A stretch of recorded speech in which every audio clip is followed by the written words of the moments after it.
This Steve Jones Show podcast is now loading.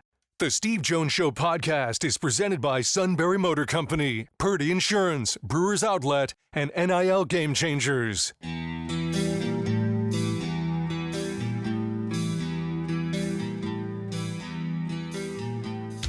Bringing you an in-depth look at Penn State sports and more. This is the Steve Jones Show on News Radio 1070 WKOK. The Steve Jones Show is presented by Sunbury Motor Company, Purdy Insurance, Brewers Outlet, and NIL Game Changers.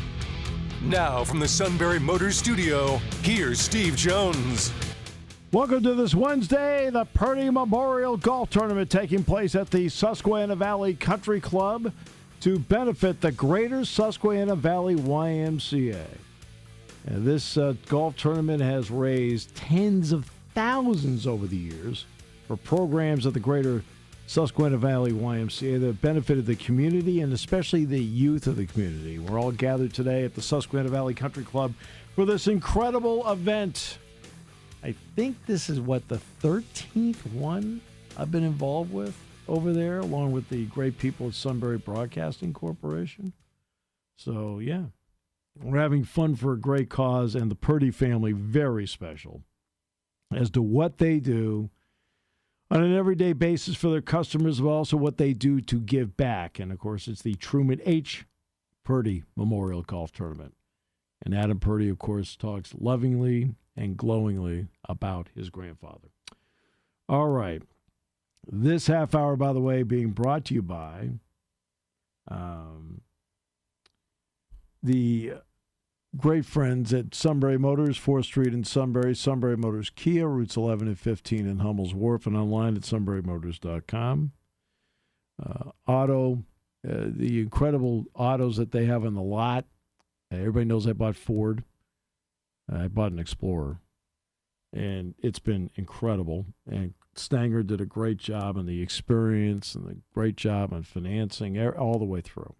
Warranties.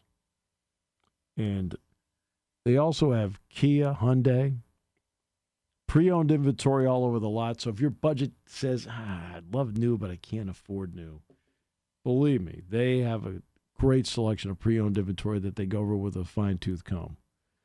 That way it makes the buying experience so much easier. You're more relaxed doing that instead of playing a guessing game. It's like, I wonder what that vehicle's been through. And a great service department, routine, difficult. They handle it all at Sunbury Motors, 4th Street in Sunbury, Sunbury Motors Kia, routes 11 and 15 in Hummel's Wharf, and online at sunburymotors.com. Dave Spadaro will talk about the Eagles training camp to this point in a moment as we continue on News Radio 1070 WKOK. Want to work for a stable yet growing company? Got it. Want to work for a family-owned business with over 100 years' experience in taking care of customers and employees? Got it. Want to work for a leader in selling more cars and satisfying more customers? Got it. Who has all that? SMC Sunbury Motor Company is looking for technicians across all their departments. Whether you're an entry-level technician, an experienced technician, or someone looking for a career change, Sunbury Motors would love to hear from you. They're looking for technicians for their quick lane, car and light truck service, heavy truck service, body shop, and frame and alignment division. You can apply online at sunburymotors.com, in person at our North 4th Street location, or call Todd at 570-286-7746. Your new career of working on Fords, Kias, Hyundais, Western Star trucks, plus anything that fits in the door, and some things that don't. Join Sunbury Motors. Your new career is waiting for you. The best get-togethers start with a trip to the beverage supermarket, Brewers Outlet, Reagan Street, Sunbury. Why? Because Brewers Outlet has not only a great selection of beer, including imports and microbrews, but also a lot more. Brewers Outlet has water, soda, they roast their peanuts every day, and you can't forget about stopping by the pickle bar. Look for great deals on wine coolers and all your favorite snacks. Before you enjoy those special times with family and friends, make your visit first to the beverage supermarket, Brewers Outlet, Reagan Street, Sunbury.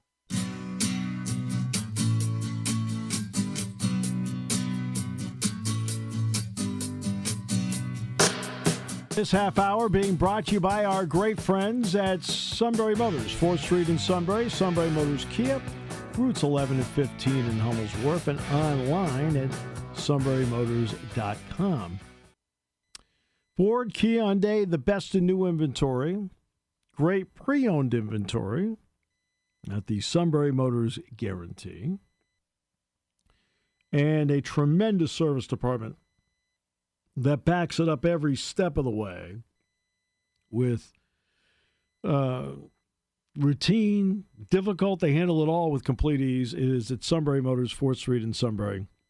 Sunbury Motors Kia, routes 11 and 15 in Hummel's Wharf, and online at sunburymotors.com. Time now to bring in Dave Spadaro. Dave, how are you today? Good, thank you, Steve. How are you doing? Doing great. America's not going to find out much about the Eagles in preseason games, so let's find out from you about how they're doing so far. Yeah, I mean, they're not going to find out much in that way either. They haven't tackled yet. They've worn pads one day. Tonight, of course, is the public practice, and everybody's excited about that. And a lot of applause for Saquon Barkley when he steps onto the field for the first time. But, yeah, I mean, just not it's hard to tell. I mean, it's really – this is a different NFL. I'd love to give you the lowdown, but I know that they're rotating through all of their various combinations of personnel, and that's just kind of the way it is right now. But promising, exciting, a lot of optimism, but I can't really tell you who's separated from whom. They haven't tackled yet. Let me get to that part of it. I mean, when do you really feel the NFL begins to hit stride? I always feel like the first two to maybe into the third game is still a feeling out process, and then because now they're tackling in games, that's when it starts to take off because now they've tackled in games because they're not getting it in practice, really. Yeah, I mean, I agree with that, and I think that it's natural to think that way. And then when they go to 18 games, we'll kind of push it back even further. Eventually that's going to happen. We all know that. Yeah. So, it is a little bit of an exercise in patience, but even back in the day when they were doing two-a-days and it was much more physical, the rush to judgment is just too much. And it all changes when you play another opponent. I mean, they've been practicing against each other since the spring, and they know each other. They know the tendencies. They know the schemes. So it's very, very unfair to really get a feel for what the Eagles are, who's going to start, the rotations, until they're, I mean, you're right, almost a month into the regular season. Is there any particular position you're looking at right now where you think there's some competition where it's going to be interesting to see in the end how it plays out in the preseason? I mean, I look at every position. Every position. Depth at running back, Kenny Pickett at quarterback, depth at wide receiver, tight end, offensive line, some new starters. All of that is very interesting to me. And on the offensive side, and the defensive side, I think you can say it at all three levels. This is a team that has not yet settled on its starters. And so I think you kind of look at that and you think about that at every position, really, at this point. I mean, I find it to be a very fascinating roster with a bunch of young guys from the last three drafts who were. Well, then there's the other part. You mentioned Kenny Pickett in that answer. What kind of pickup do you think he can be? How interesting a pickup was that? Because I know he's expected to be the backup quarterback, but he's the backup quarterback. There's no. Is there a question about that? The question is, what do you look? It's hard to negotiate 17 games and stay healthy. And quarterbacks, especially, are going to get hit. That's why I watch NFL games in December. Like, who's that guy? Who's that guy? Right. So how interested are you to see how Pickett handles what they do and how well he does it behind a much better offensive line? A really good offensive line, great skill position people, a coordinator who's had proven success. I think that, what Kenny's working with now is a lot different than what he was working with in Pittsburgh, and I think it will benefit him. Mobile quarterback, smart guy, can make all the throws, knows how to win, has won in the NFL, very much knows his role here, supporting Jalen Hurts. And, I mean, from the Eagles' standpoint, look, they want Jalen out here for 17 games in the regular season and a long playoff run, and they want him to be a superstar. They need him to be a superstar. So I think everybody understands the role, but certainly we have seen in the past knock, 2017, the Eagles winning the Super Bowl with a backup quarterback in the game. So it's clearly very, very important. And they wanted to make sure that they had a quarterback who they felt, if he had to play, that they could win games with him. And Gardner Minshew, up and down in his time here. Marcus Mariota last year really never impressed anyone necessarily. So I think that they feel very, very good about a former first-round pick and a young guy being here right now, and they feel like Kenny's picked up the offense pretty darn well. Hey, Dave, that's the other part, too. You brought up the 18 games earlier. So big picture here, Eagles aside, we all know it's inevitable and probably has been for 10 years. But what do you think about the NFL playing 18 regular season games? Yeah, I mean, it's such a tremendous toll on the players, but, I get it. I think that there's an insatiable appetite for the NFL from the fans. Look, I work the preseason games, so I would love to keep three preseason games. I'm on the sidelines for those games. I love them. They're fun. But from a revenue standpoint, it makes sense to go to 18. It is a tremendous toll. I would like to see the rosters increased. I would like to see the game day rosters increased. I don't have any reason, any understanding of why there's an inactive list. You got a 53-man roster. Let all 53 players be eligible to play and active to play on game days. It is ridiculous that you have to have inactive players. It just makes no sense to me. You want to give players a chance to take some reps off, well, make the roster a little bit larger. But I think it's inevitable. I think given all of these television deals, you see what Netflix pays for Christmas Day games. The moral of the story is that all of these networks, all of these streaming units, they want games. They are willing to pay whatever it takes to have NFL football on their channels. You mentioned being on the sidelines, for TV broadcasts for preseason games. What are some of the angles that you look at, especially when the fans – now, Eagle fans are pretty good about knowing every guy that's in camp. That's the fan. But the casual fan may not. So what are your responsibilities in that part to help them learn who some of these people are and might be able to do to help the team? Yeah, that's the thing. I mean, we don't expect the Eagles to play their starters much, if at all. That's just kind of what Nick has done for 3 years here. And so the objective of preseason is to, and the training camp period, is to go from 90 players to 53 players. Yeah. And, Howie Roseman told me a couple of weeks ago when camp started that his biggest nightmare is cutting players that then go on to have great careers elsewhere. He wants to make sure that he keeps the best 53 and the 16-man practice squad. So keep that in mind. That's the top-level objective of this summer. And within that, establishing depth charts, getting these schemes integrated, really building chemistry among the players and the coaching staff. So going into a preseason broadcast, you understand that everybody knows Jalen Hurts and everybody knows A.J. Brown and Devontae Smith, and they're not going to play. So you want to introduce them to the new players, Saquon Barkley and and the rookie class, and then some long shot good stories of players who are making runs to the roster. And I think that is what is important. And as we see the season play out, it's so vital that you have depth and that you can turn to anyone. And we understand that throughout the course of this long regular season and hopefully postseason, you're going to need everybody on the 53 and on the practice squad to really make a contribution. And because you're so invested doing the sideline, which means you're really invested in the stories of the team, what does that role do to help you as the season goes along in terms of giving you perspective on a couple of angles? Yeah, I mean, first of all, it's really fun, and it is that I'm trying to.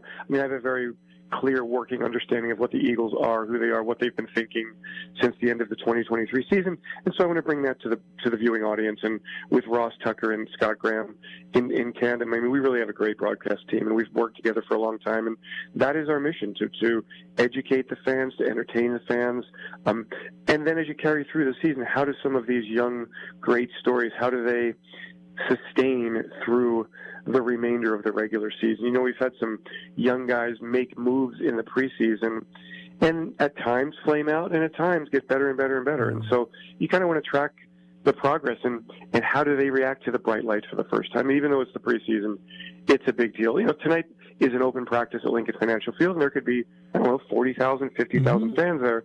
And while it's just a practice, Steve, for these players coming out on the field for the first time, it's a big deal. Yes, it's a memorable moment. They learn just the mechanics of going from the locker room through the tunnel to the field and how that works. So all of that, it's just such an interesting day-by-day process, and you just see it build and build and build, and as you get to the late in the season, that's when it really matters, as unfortunately we saw last year with the Eagles when they went from 10-1 to 11-6 and then ultimately losing in the playoffs to Tampa Bay.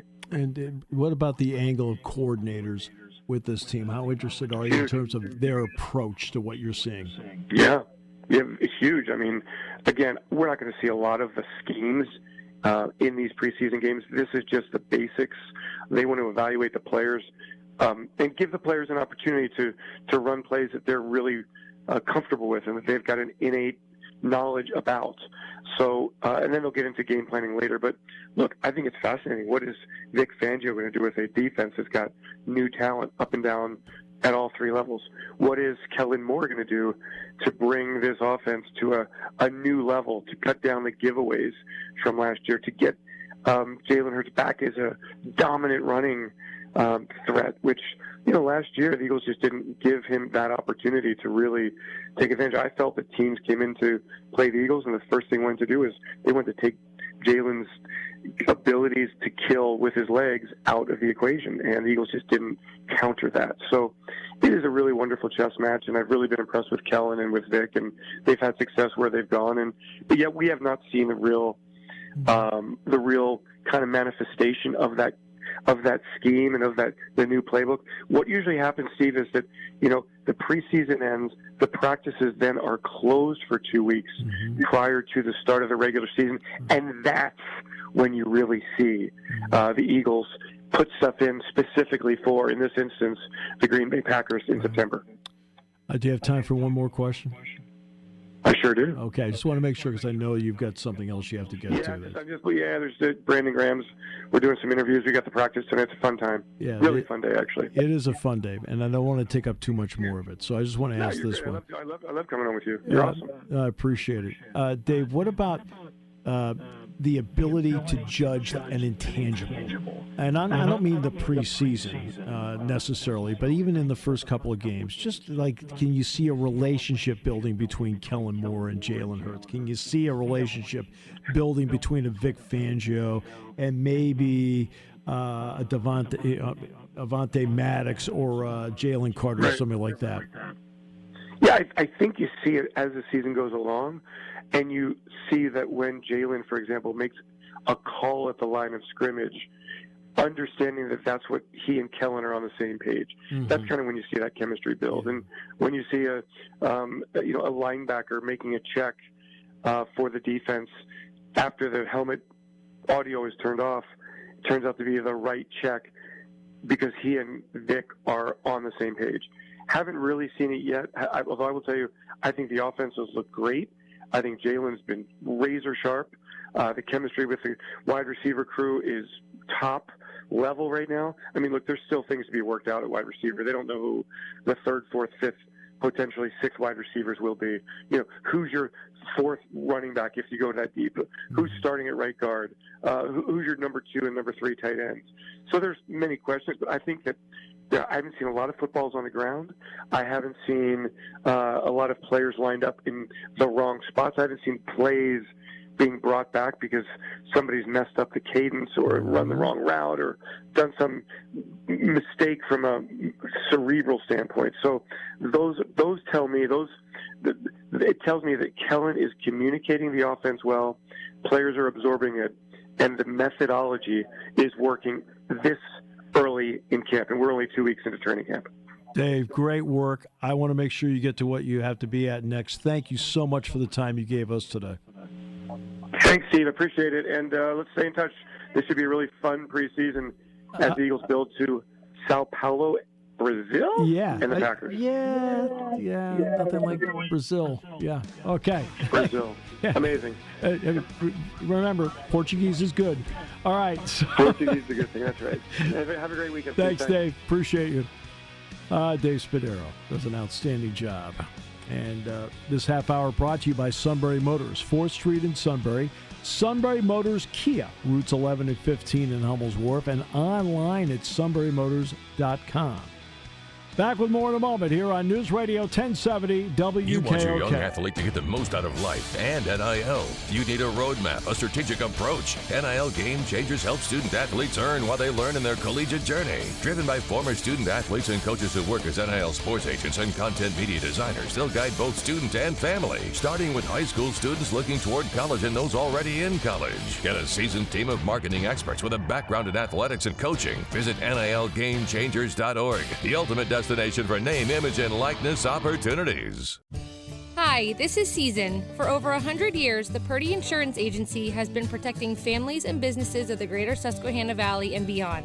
With the experience of our trained and knowledgeable staff, you can rest assured that your needs will be evaluated and met by some of the industry's best representatives. No matter what your insurance needs are, call Purdy Insurance today at 570-286-5855. Visit our website at purdyinsurance.com or check us out on Facebook to see what we can do for you.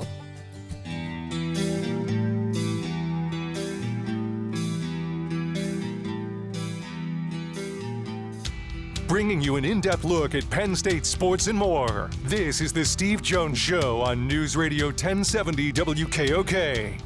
The Steve Jones Show is presented by NIL Game Changers, Sunbury Motor Company, Purdy Insurance, and Brewers Outlet. Now from the Sunbury Motor Studio, here's Steve Jones. This half hour of the show being brought to you by Purdy Insurance, Market Street in Sunbury. Go to purdyinsurance.com. Auto, home, life, business, boat, motorcycle, RV. You have a multitude of insurance needs. The pros, just great people. Handle all of them. Make sure you're fully insured and work like heck to make sure that you save money, because customer service means everything to them. And we congratulate them on the Purdy Memorial Golf Tournament at the Susquehanna Valley Country Club, benefiting the Greater Susquehanna Valley YMCA. Be another great fundraiser. All right. Time now for one of my favorite segments, and that is Wheels. Chris Wheeler, how are you, sir? One of my favorite times, anytime, Steve, of course, is being able to speak with you and your listeners and all that. So I'm good. I got back from Florida about 3 weeks ago after 6 months down there. So I'm settling in here and playing a different golf course. Yeah, Jack Ham and I played Sunny Anna yesterday. So, nice. Oh yeah, very nice. So this is actually a business question. I want to start with this. Mike Gorman retired as the TV voice of the Celtics after 43 years, and he tells a story about his first game with the Celtics. And he walks in, and like any young broadcaster, he has all this preparation. And preparation is important, no question about that. And he walks in, and Tommy Heinsohn looks at him and says, "What's all that?" He goes, "Well, those are my notes." And Heinsohn took them, and he picked them up and dumped them in the garbage can. He says, "Well, let's just do the game. Let's talk about what we see." Yeah. So, Chris, you were always prepared. How important was it, though, in the end that you just talked about what you saw? Well, you hit it right on the head, Steve. You have to be prepared. I mean, we have to know when we're doing the game, not only our club, but who the other team is, right, and who the 25, now 26 guys are in their dugout and how their bullpen matches up and all those kind of things, and even more so nowadays, I would think. But we always knew that kind of stuff. I mean, Richie Ashburn could get away with it and say, "Who's that guy?" And then we would tell him, and people would laugh. When they get him. But that was all part of the deal. But we couldn't get away with that sort of stuff.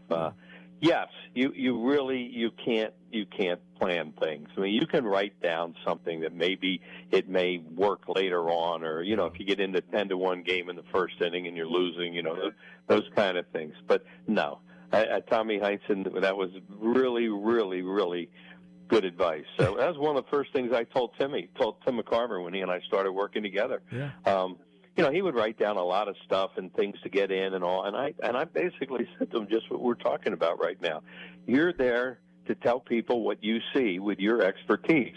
You sat behind home plate for all those years and observed the game, and you know the game, and you can explain the game, and you're going to get better and better at it. So don't try to force anything.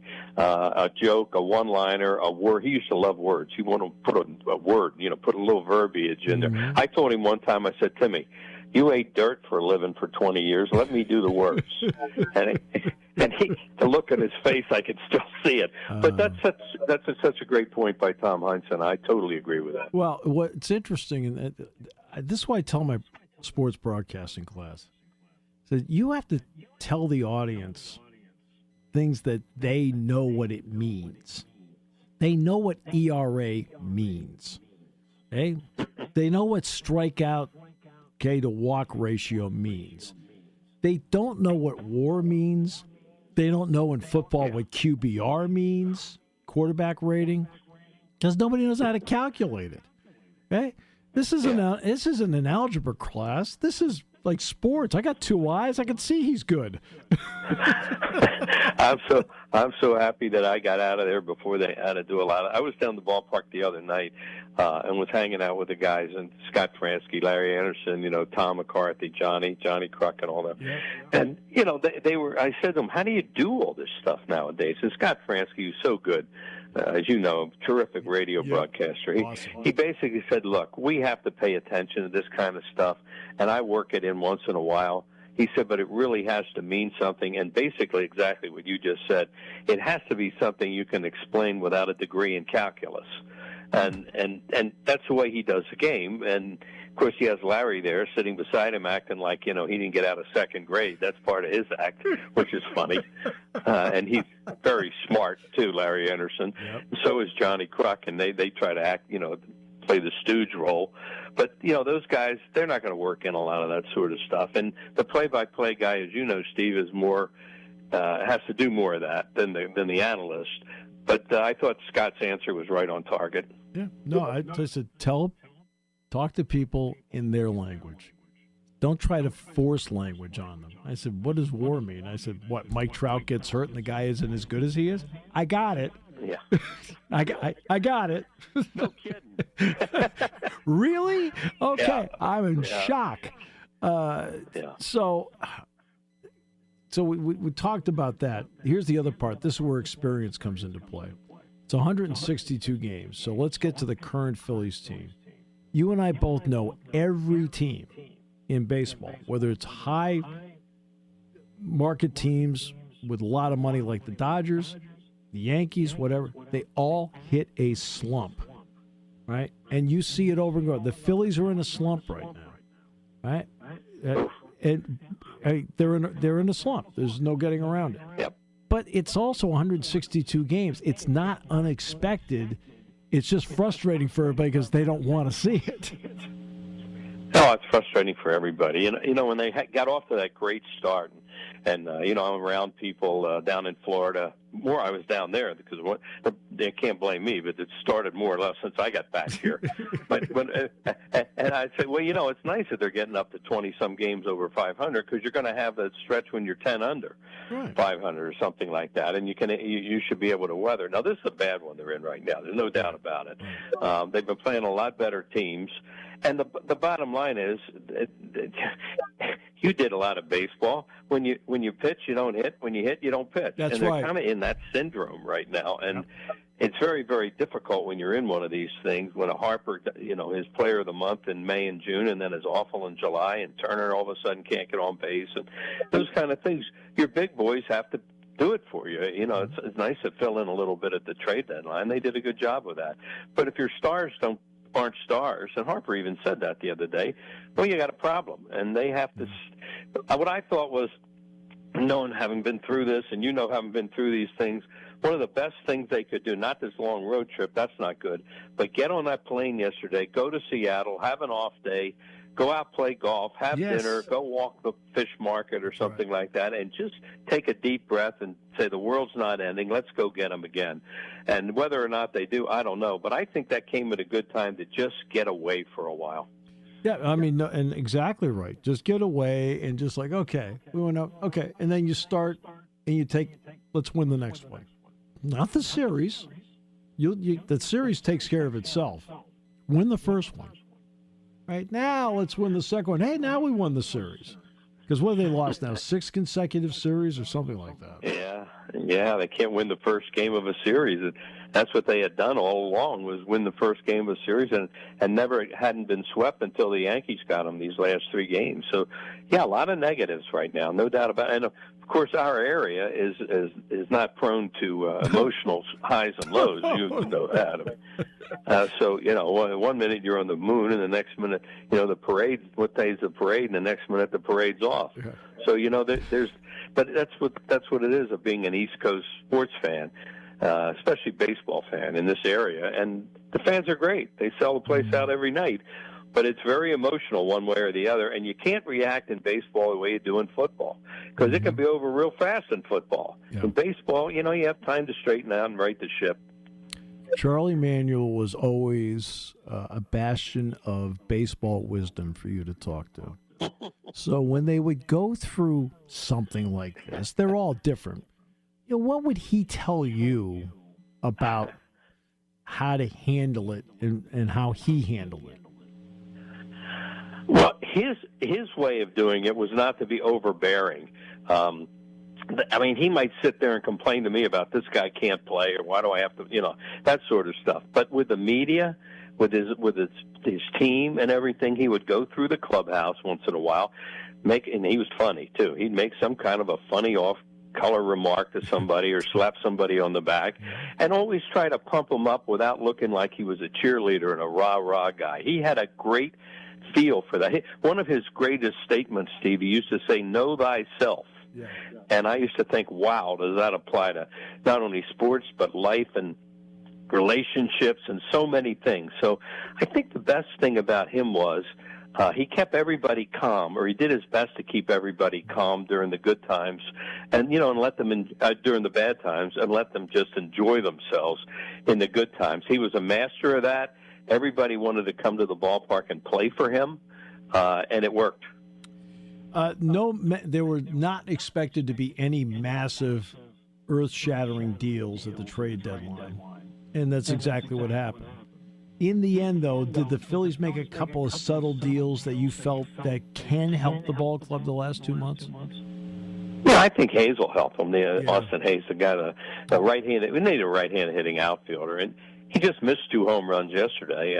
Would have changed that game completely. Hit a home run the night before. Mm-hmm. He played center field in the American League. Was an all-star center fielder, so he certainly can play left field. And I thought Estevez was a very good pickup for them from the Angels, because they really kind of needed a guy late in the game where you didn't.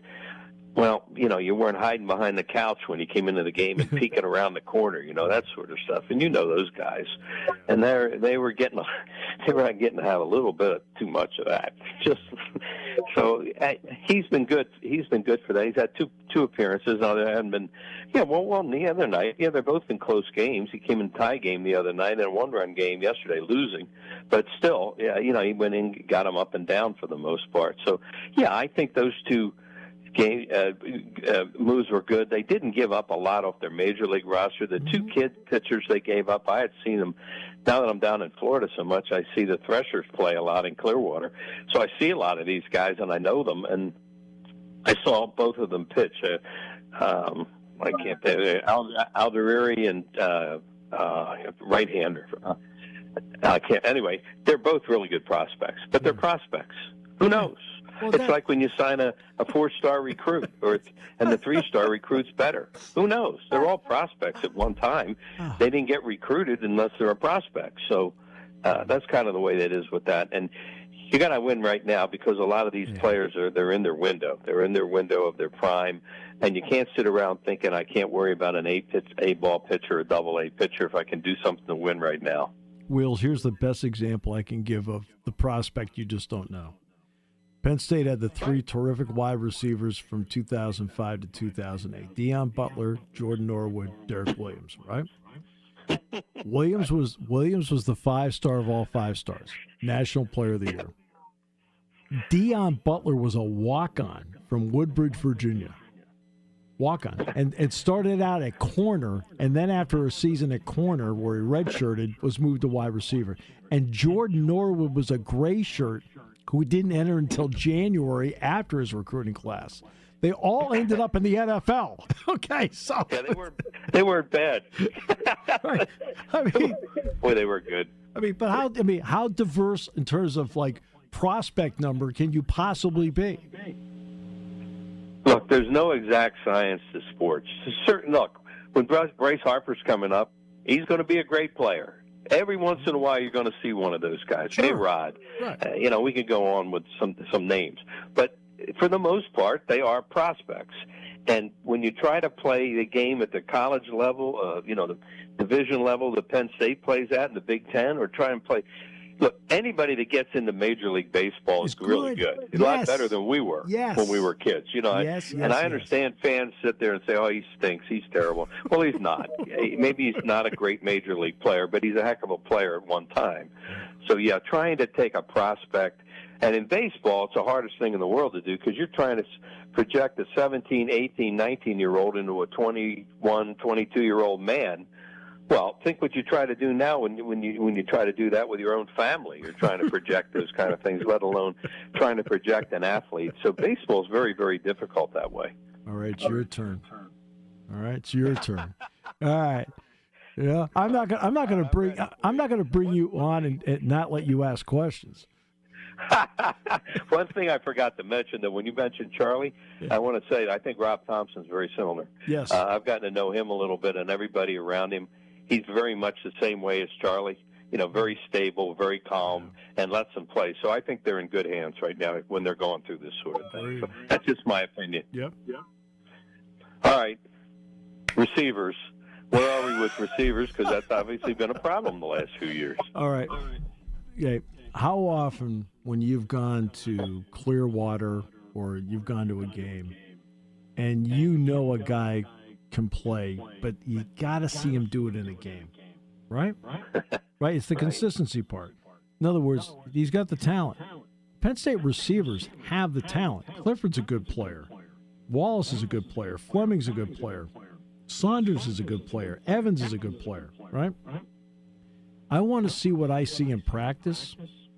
And I see a lot of really good things in practice, Chris, and translate into a game consistently. It's the consistency part translating into a game. Because I think they've got the talent to do it. It's because I see it. Now I want to see it in a game. And I think we'll see it in a game this year. And I think having Singleton and Allen as part of the pass game to go with the tight ends is also going to be an important component. Does it help them in practice if they go up against really good competition on defense? Absolutely, because they'll do good on good every practice. It's not going to be every single period. I think it's one of the fantasies of what people practice, what happens in practice. But you have 3 to 4 segments during the course of it that are good on good, and and plus there are one-on-ones that they have to play all the time, and those are always competitive periods, so they're helped exponentially by doing that. Yeah, and the other thing that everybody wants to know, and you're so close to it and you see it, they had a lot of changes in coordinators, in offense and defense. That's a lot and special teams. That's a lot to go through, I would think, in one off season. So what are you seeing with that? Well, with that, having the spring helped. I think that made a big difference. To me, it's almost like that period of time, say a team changes in September in baseball, and they keep the guy. You at least now, that guy now has a better feel on personnel. They have a better feel on him. That's what the spring was about. Everybody has a better feel for everybody. Andy, Tom, Justin, on the players that they're working with. Conversely, the players with them and the system they want to put in. So they're not starting from square one. They did not start from square one on the first day of camp. They were able to get out of the gate and review install instead of actually doing install. because that was already done during the spring. And I think that's helped a lot. You can see the philosophies come into play. Tom's, as we all know, Tom wants to play a lot of two linebackers like he did at Indiana. Doesn't mean he can't play three once in a while, because he does. You see how Andy tries to create space out there to get guys open and so forth. So, more motion that's happening out there. So I think those are all, to me, positive changes. Now, Manny left and went to Duke. I mean, James wasn't making that change. That change was made because a guy got a head coaching job. But I think it's going to work out really well. These guys are pros. I know you talk. You love to talk or talk about all the time about how much running backs and all nowadays get in the passing game, as you just said. Can all this thing what they're talking about making more space for people help Drew Allar? It's going to. I think it's going to have to because I would like Drew was 59.8 last year, so just about 60%. I think if you take the 25 touchdowns, the 2 interceptions, and that you get that pass rate to about 64, 65%, now you've got something. Because some of that stuff that is around with the backs and so forth, well, that makes a defense react to that. And when they react to it, then you can hit big plays. And I think that's where and Drew's also going into his second year as a starter, and that's really important because there's now not a speed he has not seen before. I hear you talk all the time in football about stretching the field, and it just seemed like, I don't know. I mean, I don't know football like you guys do, but I try to pay attention and observe. But it just didn't seem like they stretched the field, and teams were worried about them going deep the way they had done in other years. I mean, is there anything to that? Oh, there's a lot to it, Chris, and I think it's one of the reasons why Andy's here, because Andy researches big plays. He wants on Sunday from the video guys. Give me a breakdown on the NFL and college big plays. I just want to see them across the country. Wow. All right. I want to see what they did, how they got to it, and because he's always looking for that. So big plays, those explosive plays are plays that teams need to win games on the college level. James is a huge proponent of it. Andy's a huge proponent of it, and I think that's going to be an important part going forward. But you set up your big plays. It's just like, hey, let's go back. I'm just going to throw a big play. No, you got to set it up. And, sometimes you have to play a little bit of chess to finally make the big move. And that's what I think Andy does. He plays a little bit of chess to then set up the big move late, where suddenly out of nowhere, your queen is gone. All right, so Chris? Hey, before we get finished, we didn't talk about defense at all. Are they still real athletic on defense? Oh, man, they can run. I mean, that's the whole thing. This group can run.